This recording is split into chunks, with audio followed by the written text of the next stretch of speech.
பந்திக்கு கூப்பிடல, முத பத்திரிக்கை எனக்கு வைக்கல, முறப்படி சொல்லல, அன்னைக்கு 4 பேர் முன்னால அசிங்கமா பேசி விட்டான். அவங்க எப்படி செய்யலாம், எனக்கு புறத்தில் நின்று பேசி விட்டார்கள், என் ஈகோ ஹர்ட் பண்ணிட்டாங்க, இப்படின்னு 1000 காரணங்கள் சொல்லலாம். உண்மையிலே சொல்லப்போனா ஒரு காலத்திற்கு பிறகு இதெல்லாம் அற்பமாக உங்களுக்கு தோணும். நீங்க யாரையெல்லாம் பழி தீர்க்க வேண்டும் என்று நினைத்தீர்களோ அவர்களோடெல்லாம் நீங்கள் ஒரு காலத்தில் நட்பு பாராட்ட முயற்சி செய்வீர்கள், துரோகத்தை கூட மன்னித்து விடுவீர்கள்.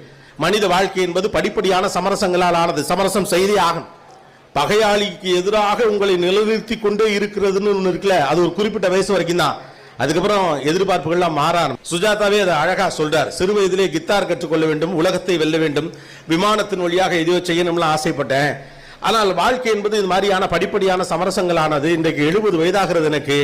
இன்னைக்கு பொறுத்த வரைக்கும் என்னுடைய இலக்குகள் ரொம்ப சொற்பமானதாக இருக்கிறது. காலையில் எந்திரிச்சு கக்கா பிரச்சனை இல்லாம போனா போதும். கொஞ்சம் நல்ல நண்பர்கள் வேண்டும். ஒரு நாளைக்கு 4 பக்கமாவது படிக்கணும்.